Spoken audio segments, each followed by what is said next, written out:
Hello दोस्तों, स्वागत है आपका हमारे यूट्यूब चैनल पर। आज मैं आपको बताऊंगी श्री गणेश पुराण।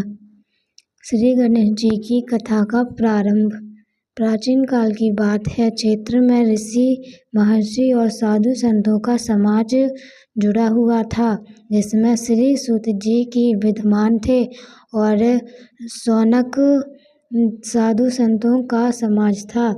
उनकी सेवा में उपस्थित निवेदन किया कि हे अज्ञान रूप घोर तिमिर को नष्ट करने के लिए करोड़ों सूर्यों के समान प्रकाशमान श्री सूत जी हमारे कानों के लिए अमृत के समान जीवन प्रदान करने वाले कथा तत्व का वर्णन कीजिए।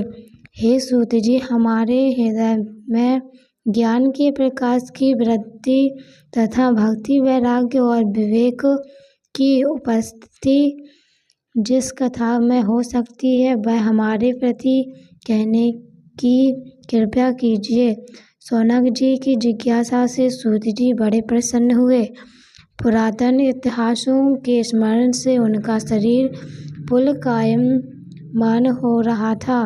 वे कुछ ही देर उसी स्थिति में विराजमान रहकर कुछ विचार करते रहे और अंत में बोले, शौनक जी, इस विषय में आपके चित्त में बड़ी जिज्ञासा है। आप धन्य हैं जो सदैव ज्ञान की प्राप्ति में तत्पर रहते हुए विभिन्न पुराण कथाओं की जिज्ञासा रखते हैं। आज मैं आपको ज्ञान की परम स्रोत रूप श्री गणेश जी का जन्म कर्म रूप चरित्र सुनाऊंगा। श्री गणेश जी से ही सभी ज्ञानों, सभी विद्यमानों का उद्भव हुआ है।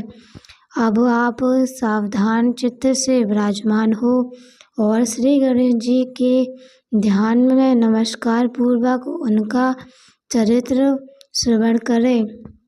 कैसे करें वे श्री गणेश जी, जो सभी प्रकार के महाविद्याओं को प्रदान करने वाले, अर्थात ब्रह्मा के सगुण और निगुण स्वरूप पर प्रकाश डालने और जीव ब्रह्मा का अभेद प्रतिपादन करने वाले विद्याओं के दाता हैं।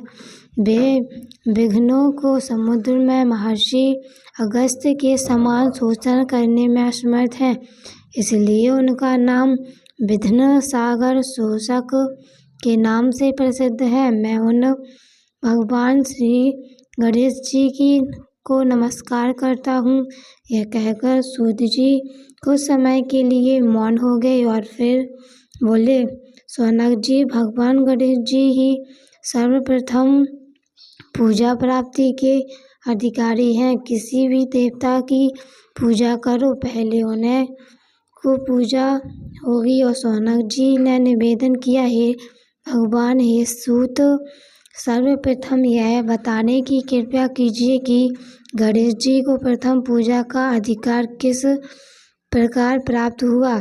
इस विषय में मेरी वृद्धि मोह को प्राप्त हो रही है कि सृष्टि रचयिता ब्रह्मा जी, पालनकर्ता भगवान नारायण और संहारकर्ता शिव जी में से किसी को प्रथम पूजा का अधिकारी क्यों नहीं माना गया। यह त्रिदेव ही है जो सबसे बड़ा देवता माने जाते हैं।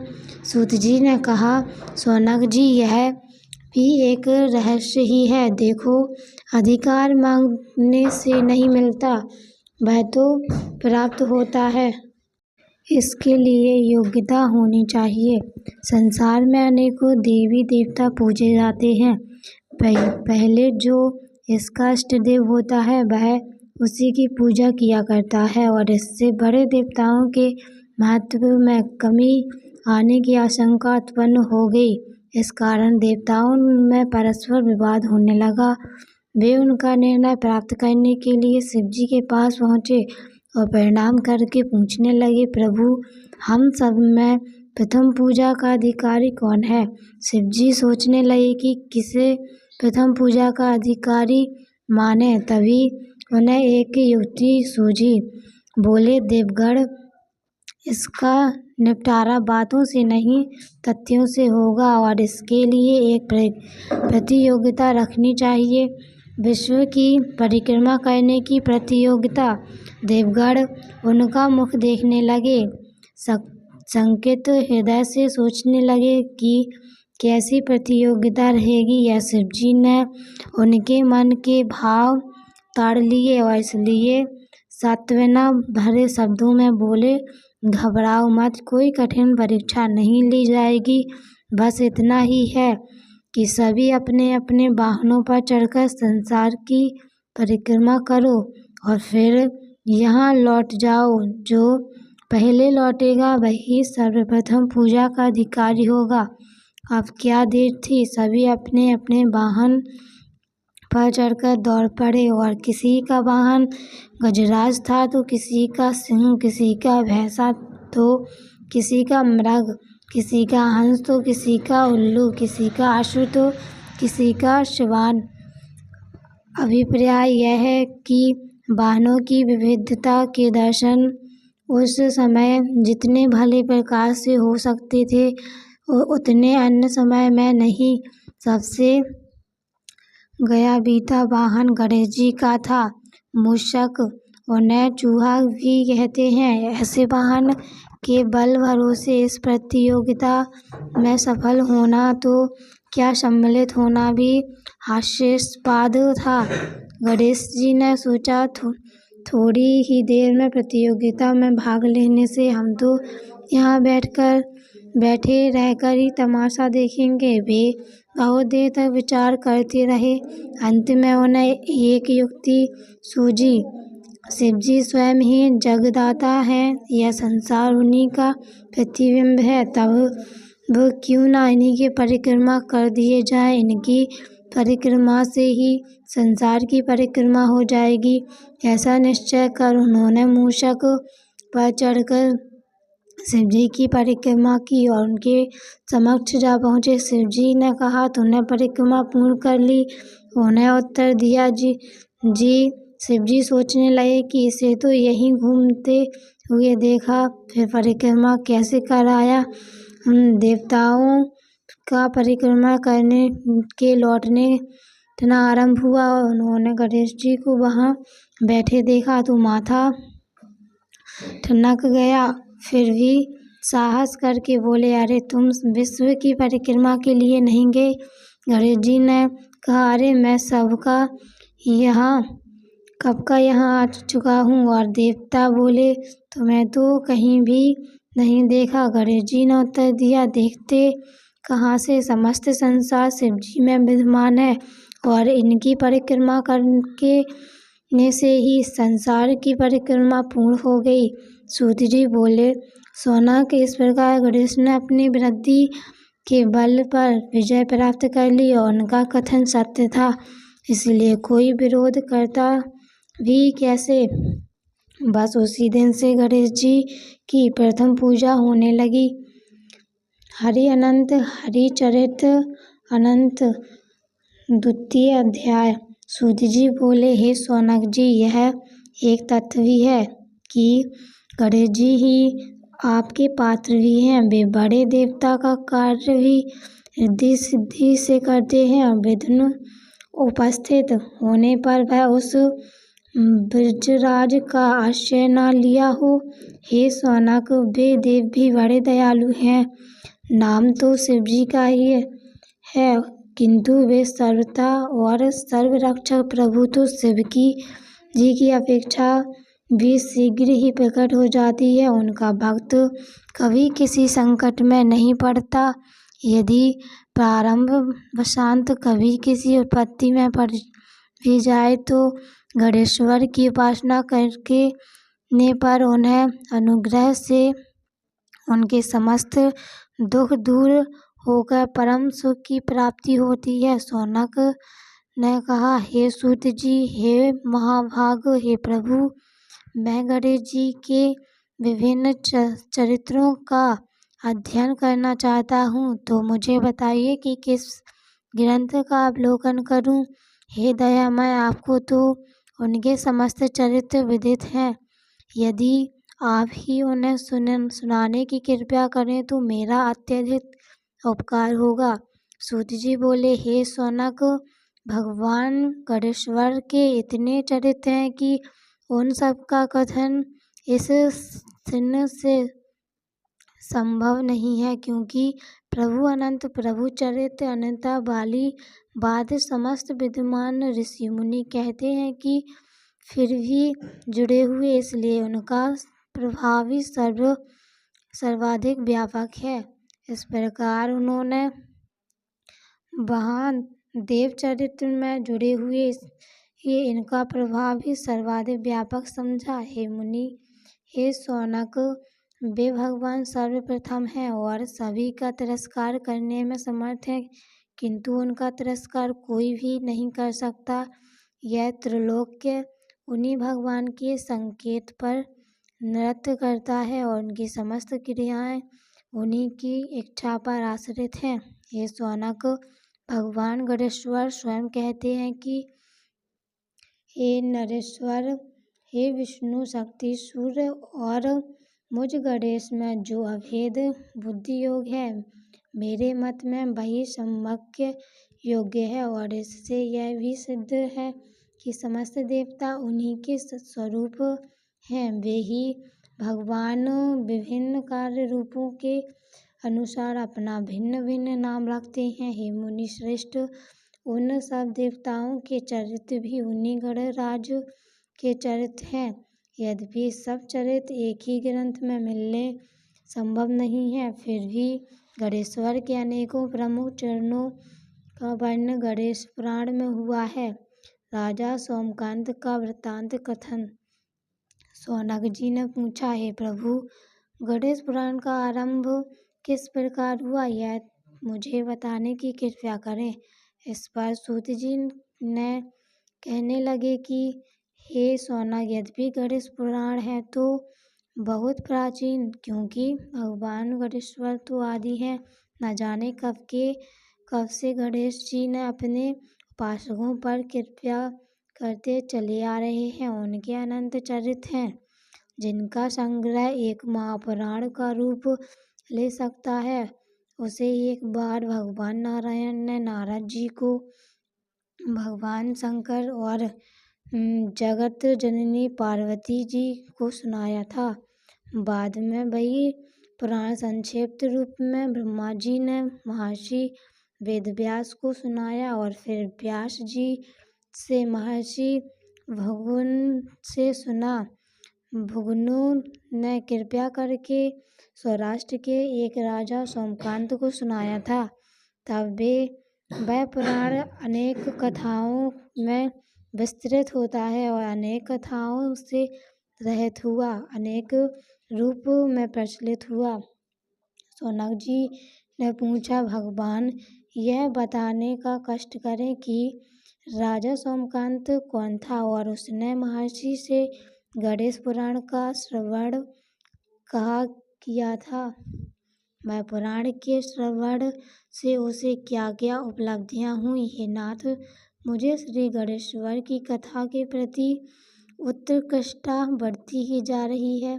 सूत जी बोले, हे शौनक, सौराष्ट्र के देवनगर नाम की एक प्रसिद्ध राजधानी थी। वहाँ का राजा सोमकांत था। वह अपनी प्रजा का पुत्र के समान पालन करता था। वह वेद ज्ञान संपन्न, शस्त्र विद्या में पारंगत एवं प्रबल प्रतापी राजा, समस्त राजाओं में मान्य तथा अत्यंत वैभवशाली था। उसका ऐश्वर्य कुबेर के भी ऐश्वर्य को लज्जित करता था। उसने अपने पराक्रम से अनेकों देश जीत लिए थे। उसकी पत्नी अत्यंत रूपवती, गुणवती, धर्मज्ञा एवं पतिव्रता, धर्म का पालन करने वाली थी। वह सदैव अपने प्राणनाथ की सेवा में लगी रहती थी। उसका नाम सुधर्मा था। जैसे वह पतिव्रता थी, वैसे ही राजा भी एक पतिव्रता का पालन करने वाला था।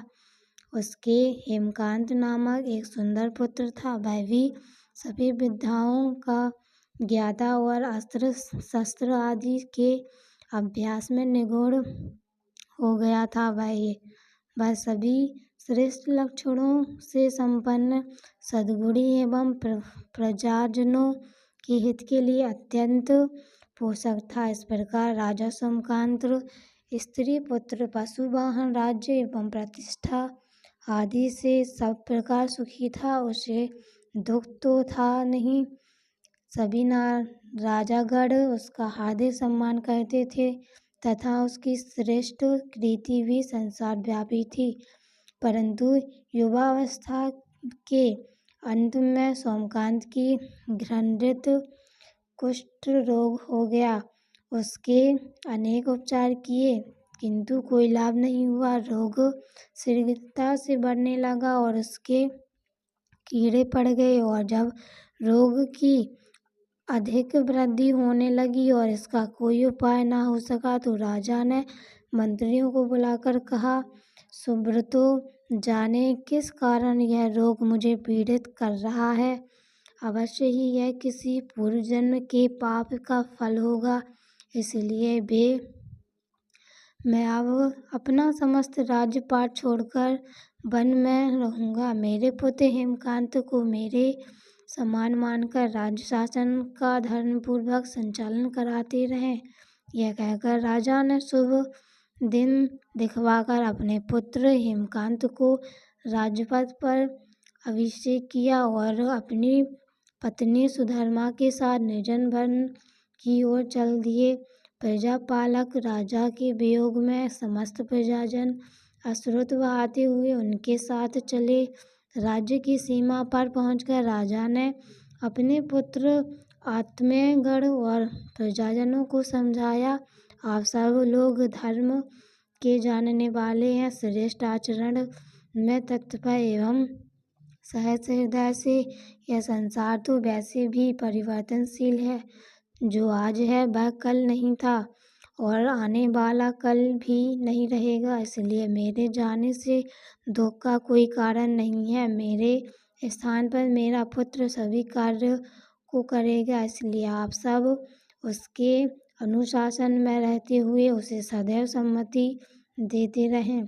फिर पुत्र से कहा, बेटा, यह स्थिति सभी के समक्ष आती रही है। हमारे पूर्व पुरुष को परंपरागत रूप में वृद्धावस्था आने पर वन में जाते रहे। मैं कुछ समय पहले ही वन में जा रहा हूँ, तो कुछ पहले या पीछे जाने में कोई अंतर नहीं पड़ता। यदि कुछ वर्ष बाद जाऊँ तब भी मोह का त्याग करना ही होगा। इसलिए हे वत्स, तुम दुखी मत हो। मैं तुम्हारी आज्ञा मानकर राज्य शासन को ठीक प्रकार से चलाऊंगा। और ध्यान रखना, क्षत्रिय धर्म का कभी त्याग न करना और प्रजा को सदा सुखी रखना। इस प्रकार राजा सोमकांत ने सभी को समझा बुझाकर वहां से वापस लौट आया और स्वयं अपनी पतिव्रता भार्या के साथ वन में प्रवेश किया। पुत्र हेमकांत के आग्रह से उसने सुबल और ज्ञानगंभ नामक 2 आत्माओं को भी साथ ले लिया और उन सब ने एक समतल एवं सुंदर स्थान देखकर वहां विश्राम किया। तभी उन्हें एक मुनि कुमार दिखाई दिए और राजा ने उनसे पूछा, तुम कौन हो, कहाँ रहते हो? यदि उचित समझो तो मुझे बताओ। मुनि बालक ने कोमल वाणी में कहा, मैं महर्षि भृगु का पुत्र हूँ। मेरा नाम, हमारा आश्रम निकट ही है। अब आप भी अपना परिचय दीजिए। राजा ने कहा, मुनि कुमार, आपका परिचय पाकर मुझे बड़ी प्रसन्नता हुई। सौराष्ट्र के देवनगर नामक राज्य का अधिपति रहा हूँ। अब अपने पुत्र को राज्य देकर मैंने अपना और आपकी शरण ली है। मुझे कष्ट रोग अत्यंत पीड़ित किए हुए हैं। उनकी निवृत्ति का कोई उपाय करने वाला हो तो कृपया कर मुझे बताइए। मुनि कुमार ने कहा, मैं अपने पिताजी से अपना वृत्तांत कहता हूँ, फिर वह विजय से कहेंगे आपको बताऊंगा। यह सुनकर मुनि बालक चला गया और कुछ देर में ही आकर बोला, राजन, मैंने आपका वृत्तांत अपने पिताजी को बताया। उनकी आज्ञा द्वारा ही आप सब मेरे साथ आश्रम में चलकर उनसे भेंट करें, तभी आपके रोग के लिए विषय में भी विचार किया जाएगा। राजा सोमकांत के पूर्व जन्म का वृत्तांत भृगु द्वारा वर्ण। राजा अपनी पत्नी और अमात्यों के सहित यवन के साथ साथ भृगु आश्रम में जा पहुँचे और उन्हें प्रणाम कर बोले, हे भगवान, हे महर्षि, मैं आपकी शरण में आया हूँ। आप मुझे कुष्ठी का पर कृपा कीजिए। और महर्षि बोले, राजन, यह तुम्हारे किसी पूर्व जन्मकृत पाप का ही उदय हो गया है। उसका उपाय मैं विचार करके बताऊंगा। आज तो तुम सब स्नान आदि से निवृत्त होकर रात्रि आश्रम करो।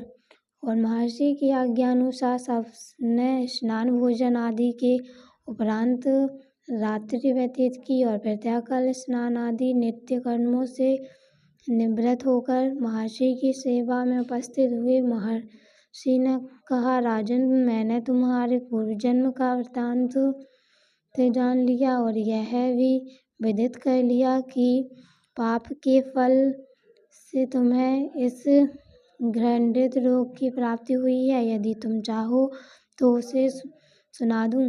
राजा ने हाथ जोड़कर निवेदन किया, बड़ी कृपया होगी मुनिनाथ, मैं उसे सुनने के लिए उत्कृष्टित हूँ। महर्षि ने कहा, तुम पूर्व जन्म में एक धनवान वैश्य के लाडले पुत्र थे। वह वैश्य विंध्याचल के निकट लोहहार नामक ग्राम में निवास करता था। उसकी पत्नी का नाम सुलोचना था। तुम उसी वैश्य दंपति के पुत्र हुए। तुम्हारा नाम कामद था। तुम्हारा लालन पालन बड़े लाड़ प्यार से हुआ था और उन्हें तुम्हारा विवाह एक अत्यंत सुंदर वैश्य कन्या से कर दिया था, जिसका नाम कुटिमिनी था। यद्यपि तुम्हारी भार्या सुशीला थी और तुम्हें सर्व धर्म में निरत देखना चाहती थी, किंतु तुम्हारा स्वभाव वासनाधिक होने के कारण दिन प्रतिदिन उलंघना हो जाया करता था। किंतु माता पिता की धार्मिक थे और इसलिए उन्हें के सामने तुम्हारी उच्च छलता दबी रही। परंतु माता पिता की मृत्यु के बाद तुम निःशुल्क हो गए और अपनी पत्नी की बात भी नहीं मानते थे। तुम्हें अनाचार की प्रवृत्ति देखकर उसे दुख होता था, तो भी उसका कुछ बस न चलता था। तुम्हारी उत्तम चरम सीमा पर अपने से भी द्वेष और क्रूरता का व्यवहार किया करते थे। हत्या आदि करा देना तुम्हारे लिए सामान्य बात हो गई। पीड़ित व्यक्तियों से तुम्हारे विरुद्ध राजा ने से पुकार की अभियोग चला और तुम्हें राज्य की सीमा से ही बाहर चले जाने का आदेश दिया। और तब तुम घर छोड़कर किसी निर्जन वन में रहने लगे। उस समय तुम्हारा कार्य लोगों को लूटना और हत्या करना ही रह गया था। एक दिन मध्य माह काल था। गुणवर्धक नामक एक विद्वान ब्राह्मण उधर से निकला। बेचारा अपनी पत्नी को लिवाने के लिए ससुराल जा रहा था। तुमने उस ब्राह्मण युवक को पकड़ लिया और लूट लिया। प्रतिरोध करने पर उसे मारने लगे तो वह चित्कार करने लगा, मुझे मत मार, देख मेरा दूसरा विवाह हुआ है, मैं पत्नी को लेने जा रहा हूँ। किंतु तुम तो क्रोधावेश में ऐसे लीन हो रहे थे कि तुमने उसकी बात सुनकर भी नहीं सुनी। जब उसे मारने लगे तो उसने श्राप दे दिया, अरे हत्यारे, मेरी हत्या के पाप से तू सहस्त्र अल्प तक घोर नरक भोगेगा। तुमने उसकी कोई चिंता न की और सिर काट लिया। राजन, तुमने ऐसी एक नहीं बल्कि अनेक निहीर हत्याएं की थीं, जिनकी गणना करना भी पाप है। इस प्रकार इस जन्म में तुमने घोर पाप कर्म किए थे, किंतु बुढ़ापा आने पर जब असकृत हो गए तब तुम्हारे साथ जो क्रूर कर्म थे वे भी निराकार कर गए। उन्होंने सोच लिया था कि अब तो इसे खिलाना भी पड़ेगा, इसलिए मारने ही दो। राजन, अब तुम विकलांग थे, जब चल फिर तो सकते थे नहीं। भूख से पीड़ित रहने के कारण रोगों ने भी घेर लिया था। उधर से जो कोई निकलता तुम्हें घृणा की दृष्टि से देखता हुआ चला जाता। तब तुम आहार की खोज में बड़ी कठिनाई से चलते हुए एक जीर्ण शीर्ण देवालय में जा पहुँचे और उसमें भगवान गणेश्वर की प्रतिमा विद्यमान थी। तब न जाने किस पुण्य के उदय होने से तुम्हारे मन से गणेश जी के प्रति भक्ति भाव जागृत हुआ। तुम निराकार रहकर उनकी उपासना करने लगे। उसने तुम्हें सब कुछ मिला और रोग भी कम हुआ। राजन, तुमने अपने साथियों की दृष्टि बचाकर बहुत सा धन एवं स्थान पर गाड़ दिया था। अब तुमने उस धन को उसे देवालय के जीर्णोद्धार में लगाने का निश्चय किया। शिल्पी बुलाकर उस मंदिर को सुंदर और भव्य बना दिया। इस कारण मुख्य सुकृति में बदलने लगी। फिर यथा समय तुम्हारी मृत्यु हुई।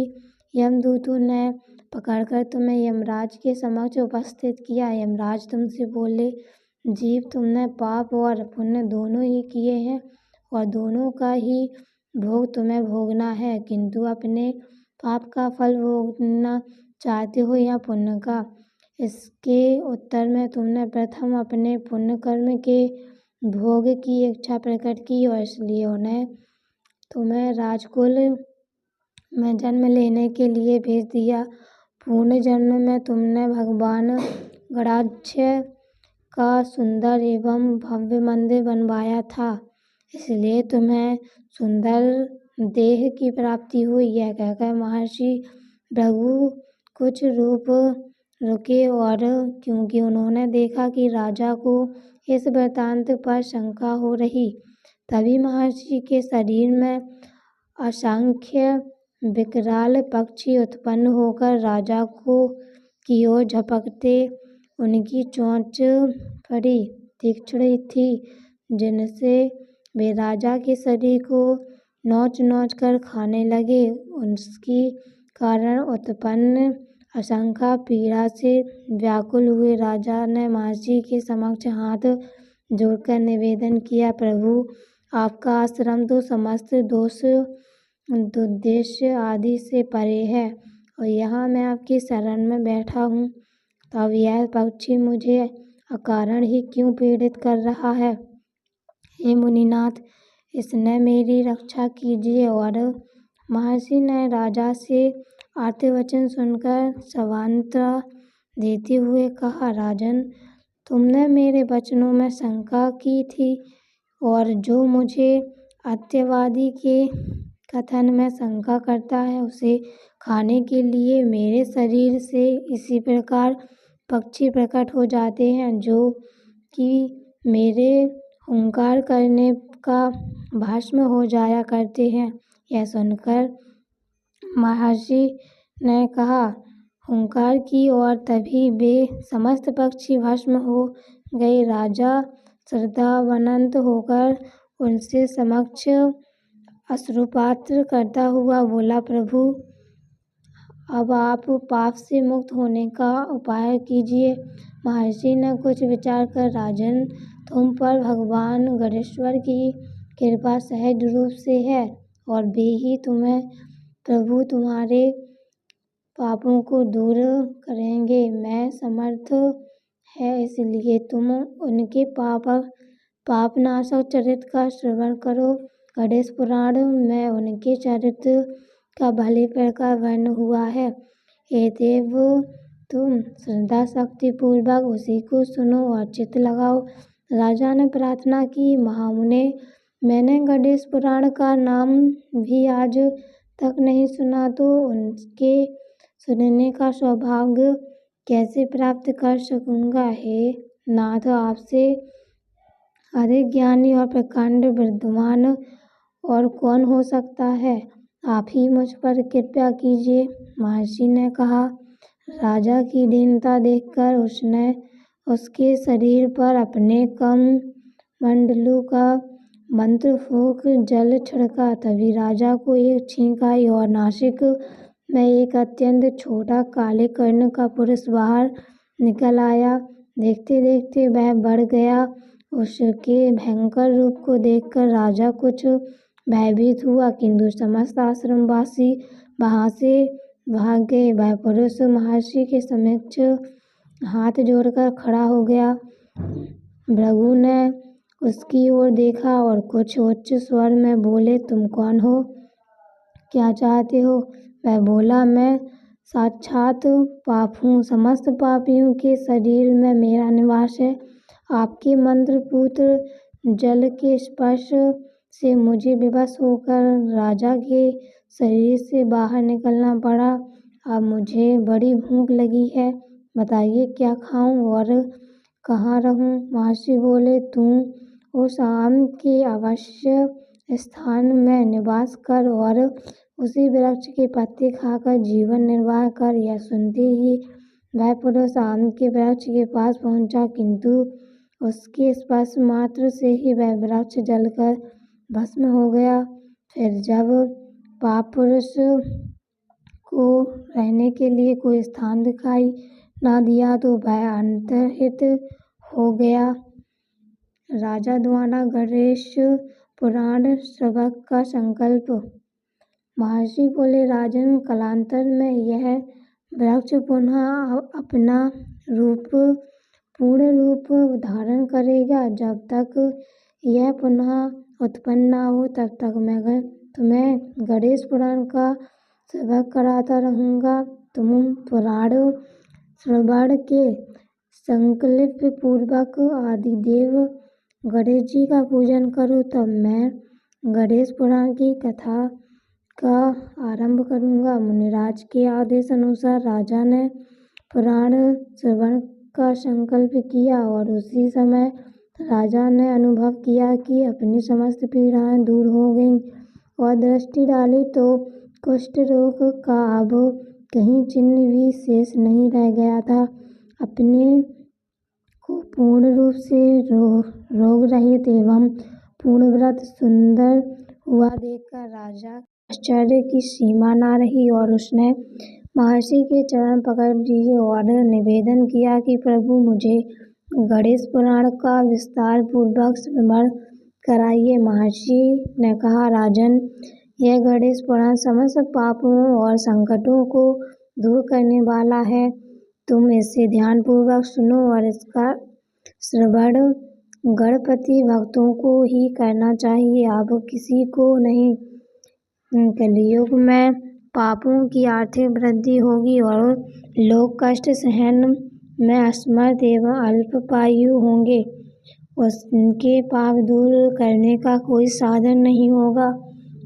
इस विचार से महर्षि वेदव्यास ने मुझे सुनाया था कि उन्हीं की कृपा से मैं भगवान गणाध्यक्ष के महान चरित्रों को सुनाने का सौभाग्य प्राप्त कर सका। महाराज, भगवान गजानन अपने सरल स्वभाव वाले भक्तों को सब कुछ प्रदान करने में समर्थ हैं और प्राणियों व देवों पर सदैव अनुग्रह करते हैं, किंतु किसी को भी नहीं करने देते। उन्होंने गर्भ होने पर महामहिमा से संपन्न एवं समस्त वेद शास्त्रों के परांत में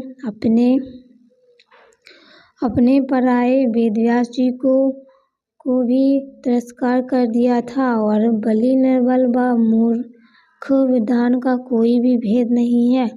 अभिमानी मनुष्यों का अभिमान दंडन करना तो उन्हें अपना बहुत आवश्यक कर्म मान लिया है। राजा ने आश्चर्य से पूछा, प्रभु, भगवान वेदव्यास जी तो समस्त दुर्गुणों, दोषों और दुर्बलताओं से पूर्ण ज्ञानी और भगवान नारायण के ही अवतार माने जाते हैं और उनकी अभिमान का आविर्भाव कैसा हो गया, कृपया कर सभी बातें बताने का कष्ट करें। महर्षि भृगु ने राजेंद्र वेदव्यास जी ने वेद के 4 विभाग कर उनकी पृथक पृथक संहिताएं बना दी और जिससे उनका रहस्य समझाना कठिन नहीं रहा। उनके उस अपूर्ण कार्य की दिव्य समाज की बड़ी प्रसन्नता हुई और इससे उन्हें अपने पर अत्यंत गर्व होने लगा। फिर उस वेद ज्ञान को अधिक सुलभ करने के लिए उन्होंने पुराणों की रचना आरंभ की। वेद व्यास जी की वृद्धि और बुद्धि का भ्रमिष्ट होना कैसे महाराज श्री गणेश जी आदि देव हैं, इसलिए समस्त कार्यों में श्री गणेश जी का प्रथम स्मरण करने की परिपाटी प्राचीन काल से चली आती है। किंतु श्री वेद व्यास जी अपना पुराण रचना के आरंभ में भगवान गणेश्वर की वंदना करना भूल गए और उनके फलस्वरूप उनकी स्मरण शक्ति क्षीण होने लगी और वे अनेक मुख्य बातों को भूल जाते हैं। बहुत याद करने पर भी अनेक बातों को उन्हें सफलता मिल पाती है। वे किंकित नाथ से होकर लोक पितामह ब्रह्मा जी की सेवा में उपस्थित हुए और उनकी वंदना कर बोले, ब्रह्मन, मैंने वेद के 4 विभाग करने के पश्चात पुराणों की रचना करना आरंभ किया था, किंतु मुझे बड़ा आश्चर्य है कि अब वह कुछ सूझता ही नहीं कि मैं क्या लिखूं। हे प्रभु, मेरे ज्ञान नष्ट होने का क्या कारण है, यह बताने की कृपा करें। ब्रह्मा जी ने ध्यान लगाया, तब वे बोले, व्यास, तुम अपनी विद्या के गर्भ में अनेक भर गए हो, इसलिए भगवान गणेश्वर को भूल गए हो। तुमने पुराण रचना की आरंभ में उन आदिदेव की वंदना और मंगल चरण तक नहीं किया, तब फिर तुम्हारा ज्ञान क्यों ना नष्ट होता।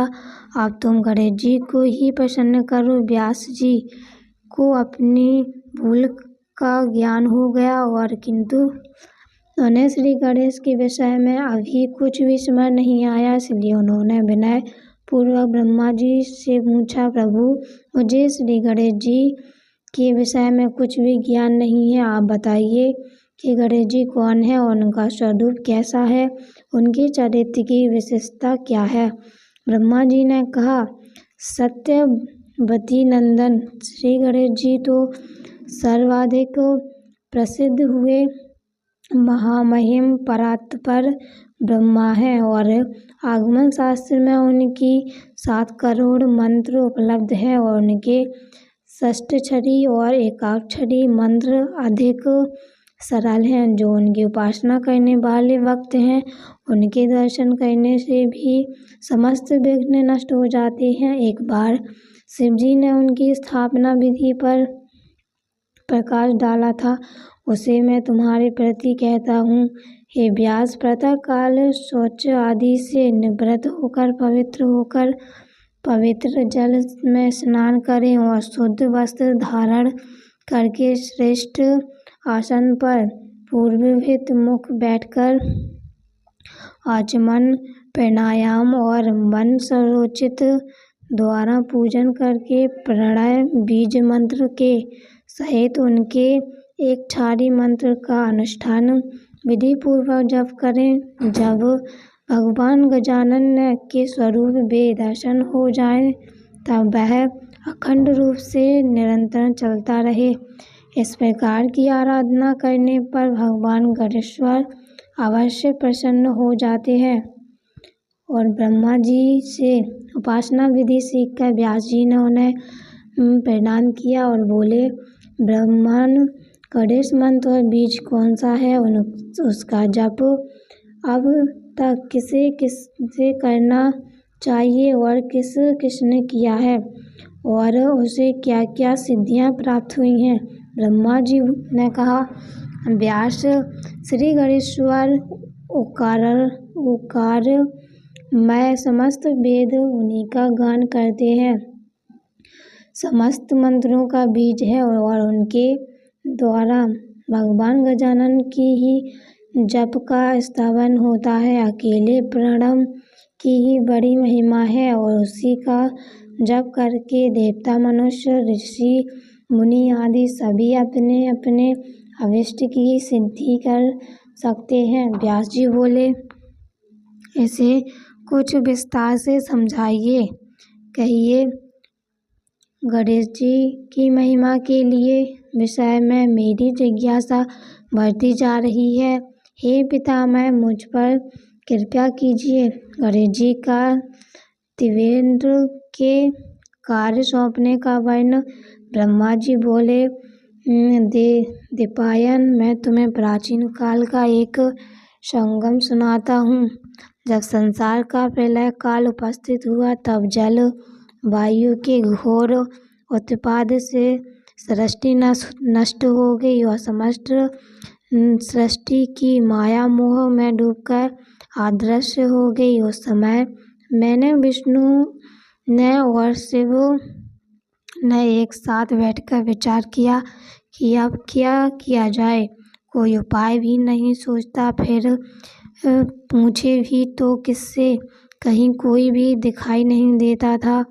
हम तीनों ने पाताल लोक जाकर घोर तपस्या की, किंतु कोई फल ना निकला।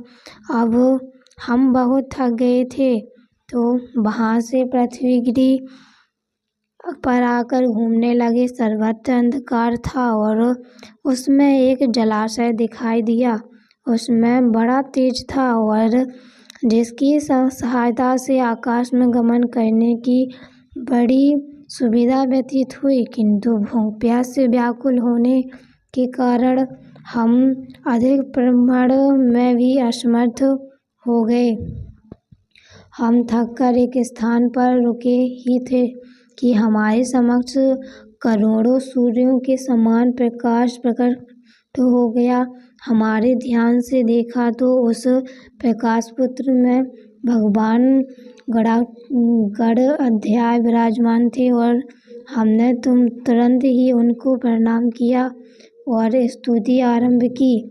हे विश्व के भरणकर्ता अखिलेश्वर, आपको नमस्कार है। हे समस्त कारणों के भी कारण, हे प्रभु, आपको नमस्कार है। हे नाथ, आप वेदज्ञों के लिए ही अदृश्य ही रहते हैं। हे समस्त वीरों के प्रदान करने वाले परातत्व ब्रह्म, आपको नमस्कार है। नमस्कार है। हम त्रिवेदों की स्तुति सुनकर आदिदेव गणेश्वर ने कहा, त्रिवेद, मैं प्रसन्न हूँ, आप वर मांगिए। तब हमने प्रार्थना की, प्रभु, हम क्या मांगे यह हमारी समझ में ही नहीं आता, इसलिए आप ही हमें उचित आदेश दीजिए, वही हमारे लिए श्रेष्ठ वर होगा। गणाधिपति ने मुस्कुराते हुए कहा, ब्रह्मा, विष्णु, विश्व में आप तीनों को पृथक पृथक 3 कार्य देना उचित समझता हूँ। चतुरान, आप सृष्टि रचना का कार्य करो, विष्णु उनके पालन का भार लें और अंत में शिव उनका संहार कर दें। यह सुनकर उन्हें ब्रह्मा जी की सृष्टि रचना की शक्ति दी और विष्णु जी को संसार के पालन की समर्थता प्रदान करते हुए अपने दस्ताक्षरी और उनको उपदेश दिया। फिर शिव जी को अपना एकाक्षरी मंत्र व समस्त आगमन विद्या और संहार शक्तियाँ प्रदान कर दी। जब ब्रह्मा जी ने निवेदन किया, हे देवनाथ, हे गणाध्यक्ष, हे सर्वशक्ति प्रभु, मैं सृष्टि के विषय में कुछ नहीं जानता, उसे मैंने कभी नहीं देखा और सुना भी नहीं था, और तब उसकी रचना मैं कैसे कर पाऊँगा। गणेश जी बोले, हे चतुर्मुख, सृष्टि का दर्शन करना है तो मेरे शरीर में विद्यमान अनंत ब्रह्मांडों का अवलोकन करो, फिर तो मेरी कृपा से तुम सहज रूप से ही सब कार्य स्वयं कर लोगे। हे मुनि, यह कहकर उन्होंने मुझे दिव्य दृष्टि दी और फिर अपने स्वयं के साथ भीतर खींच लिया और उनके उदर में पहुंचकर मैंने अनंत ब्रह्मांडों के दर्शन किए। वहाँ मैंने समस्त जीवों के साथ स्वयं को, विष्णु और शिव को भी देखा। जो दृश्य एक ब्रह्मांड में दिखाई दिया वही ब्रह्मांडों में भी देखे थे, जिसमें वे भ्रमित होकर श्री गणेश जी की स्तुति करने लगे। तब श्री गणेश जी ने मुझे अपने निश्वास के साथ बाहर निकाला और बाहर निकालकर मैंने देखा तो कोई नहीं था, वह विष्णु व शिव और न भगवान गणेश्वर ही। तब मैं सृष्टि रचना का संकल्प करने लगा। मुझे समस्त वेद शास्त्रों का स्वतः ज्ञान हो गया। संसार में मेरे समान वेदज्ञ कोई था ही नहीं, इसलिए सर्वत्र मेरी प्रशंसा होने लगी, जिससे मन में भरे भारी अभिमान की उत्पत्ति हो गई। वह अभिमान मेरे कार्य में पूर्ण रूप से बाधक बन गया और सृष्टि रचना के समस्या समान अनेकों रोग विघ्न हो गए और उपस्थित हुए। तब मैं भगवान गणेश्वर का ही ध्यान करने लगा और मैंने उनकी स्तुति करते हुए केवल इतना ही कहा, प्रभु, इस विपत्ति में घबराइए मत। और यह कहकर वे मुझ पर कृपा करने लगे, प्रभु, इस विपत्ति में घबराना मत। तभी मैंने आकाशवाणी सुनी, चतुरानन, किसी वट वृक्ष के नीचे बैठकर तपस्या करो, साथ ही भगवान गणेश्वर का ध्यान करो और मंत्र जप भी करते रहो। ब्रह्मा जी ने की गई गजानन की उपासना महर्षि भृगु ने राजा सोमगान के प्रति कहा। राजन, तब ब्रह्मा जी ने व्यासदेव को बताया कि आकाशवाणी सुनने के पश्चात मुझे एक स्वप्न दिखाई दिया कि प्रलय में सब कुछ लीन हो जाने पर भी केवल एक विशाल वटवृक्ष ही शेष बचा खड़ा है।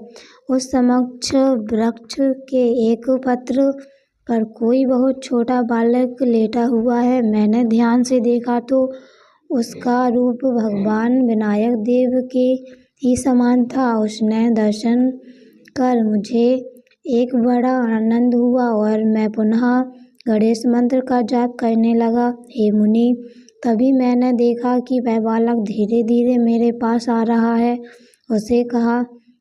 उसने कहा, चतुरानन, समस्त चिंताओं को त्याग कर मेरे एकाक्षरी मंत्र का 10 लाख जप करो। जप का यह अनुष्ठान पूर्ण होने पर तुम मेरा साक्षात दर्शन करोगे। बस यह सुखद स्वप्न देखकर मेरी नींद खुल गई।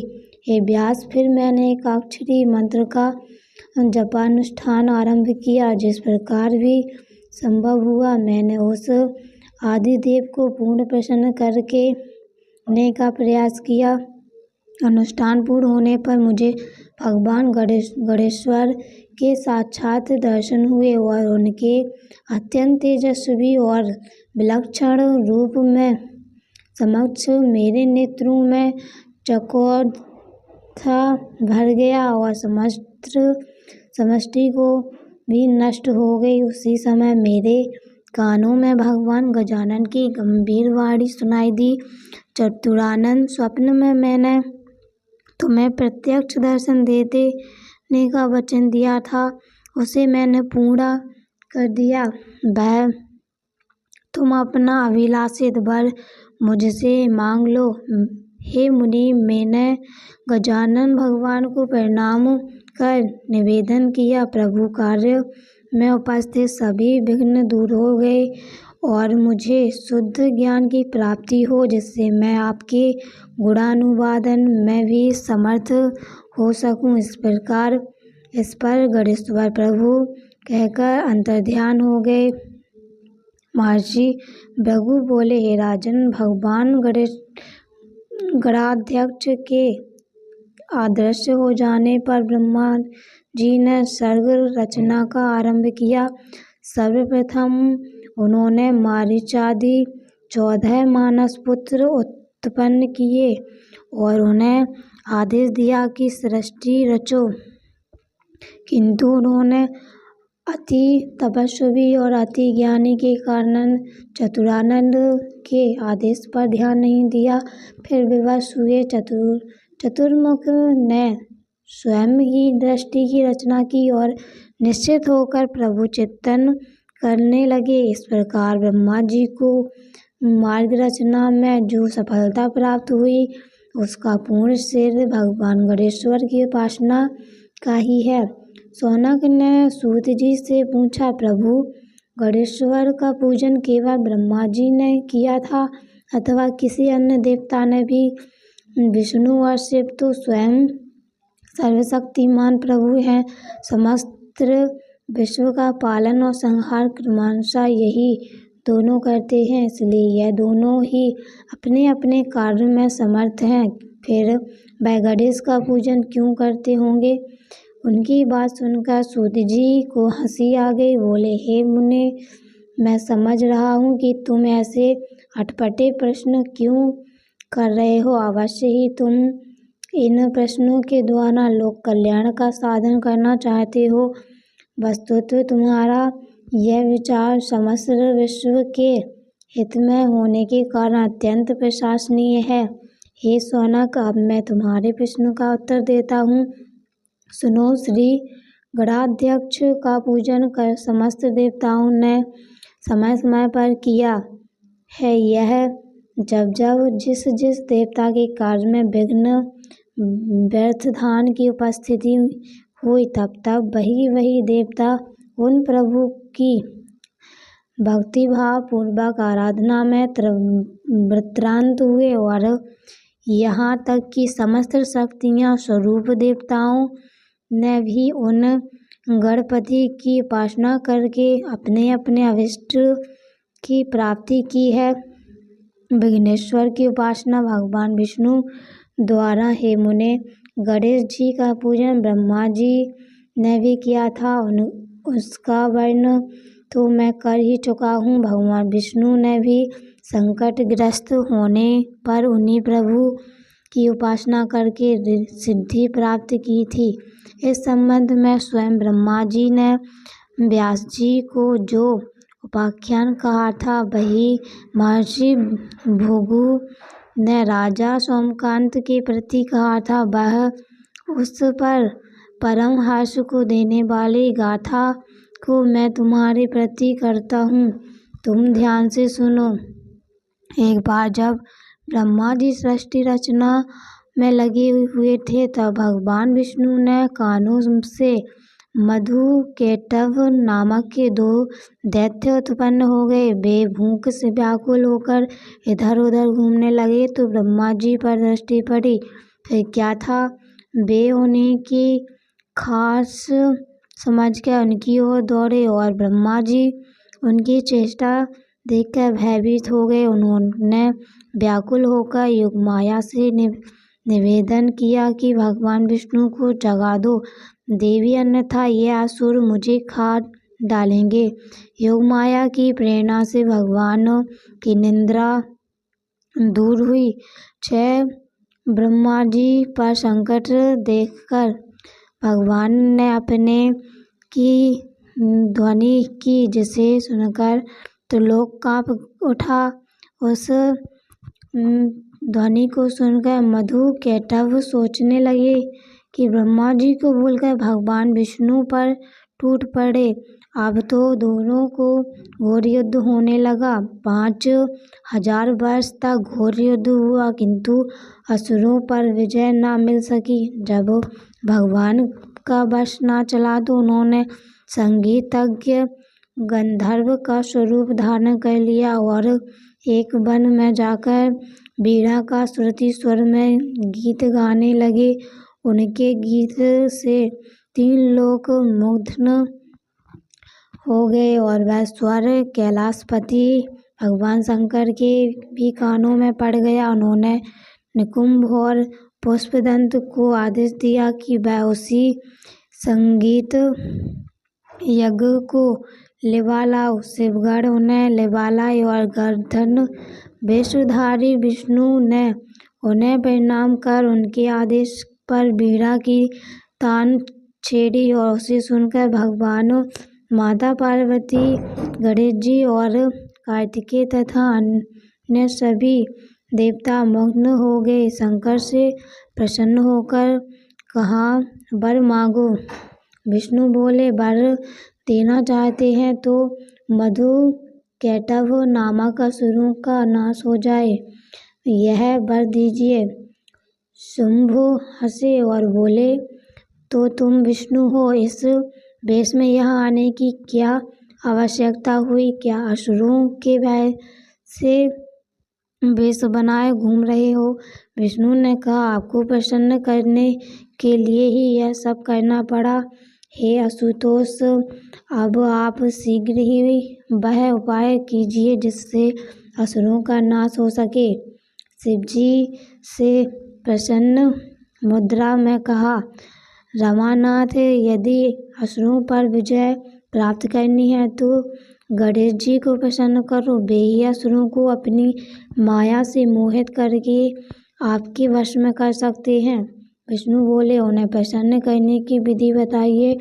पार्वतीनाथ, बिना विधि के पूजा सफल नहीं हो पाती। गणेश जी के वरदान से मधु कैटभ का वध। श्री शिवजी ने उन्हें युक्त गणपति पूजन की विधि बताई। भगवान विष्णु ने गणेश जी की 100 दिव्य वर्ष तक उपासना की और उनके घोर ताप से प्रसन्न होकर गजानन प्रकट हो गए और उन्होंने कहा कि मैं तुम्हारे तप से प्रसन्न हूँ, बोलो क्या चाहते हो? विष्णु बोले, मधु कैटभ नामक असुर बहुत प्रबल हो गए हैं, मेरे वश में नहीं आ रहे हैं। ये तत्व पार्वती नंदन, उनके वध का उपाय बताइए। श्री गणेश जी ने कहा, वैकुंठनाथ, यदि आपने पहले ही मेरा पूजन किया होता तो अब तक असुर परास्त भी हो गए होते। वह सोचने लगे कि मैंने पहले ऐसा क्यों नहीं किया। विष्णु बोले, गणेश्वर, मुझे आपका प्रभाव विदित नहीं था। अब आप वही कीजिए जिसमें मैं उन असुरों का वध करने में सफल हो सकूं। हे नाथ, इसके साथ ही मुझे आपकी अन्य एक दुर्लभ शक्ति भी प्रदान करने की कृपा कीजिए। हे विघ्नहरण। भगवान विष्णु की प्रार्थना सुनकर गणेश्वर ने कहा, यही होगा। रमानाथ, आपके साथ आपके हाथ से वे दोनों असुर शीघ्र ही मारे जाएंगे। इससे चतुरानन का भय भी दूर हो जाएगा और आपको महान कृति की भी प्राप्ति होगी। हे विष्णु, अब आपके कार्य में कोई विघ्न उपस्थित नहीं होगा। यह वर देकर भगवान गणेश्वर अंतर्ध्यान हो गए और भगवान त्रिलोक की नाथ वहां से लौटकर अपने स्थान पर पहुंचे, जहां उन्होंने दोनों असुरों को युद्ध के लिए सम्मुखित देखा। त्रिलोकीनाथ को वहां आए देखकर उनकी ओर झपटते हुए बोले, तुम बड़े डरपोक हो जी, तो रण क्षेत्र छोड़कर ही भाग गए। विष्णु हंसे और उन्होंने युद्ध करके मधु कैटभ का संहार किया। जहां उन्होंने गणेश्वर की आराधना की थी, वह स्थान पर सिद्ध क्षेत्र के नाम से प्रसिद्ध हो गया। अध्याय 4। राजा भीम की उपासना कथन। सूत जी बोले, हे सौनक, भृगु जी ने सोमकांत से पुनः कहा, हे महाराज, अब श्री गणेश्वर का अन्य उपासन मुझे तुम्हारे प्रति कहता हूँ। विमर्श देश की घटना है। उसकी राजधानी थी। वहाँ भीम नामक एक प्रसिद्ध राजा राज्य करता था। उसकी पतिव्रता पत्नी का नाम चारुहासिनी था और उनका जीवन सुखपूर्वक व्यतीत हो रहा था, किंतु बड़ी आयु होने पर भी संतान न होने का दुख उन्हें पीड़ित करता था। तब राजा ने सोचा कि इसके लिए कोई उपाय करना चाहिए। ऐसा निश्चय कर उसने अपना राज्य अपने विश्व पात्र अमायांत को सौंप दिया और उससे कहा, जब तक मैं लौट न आऊं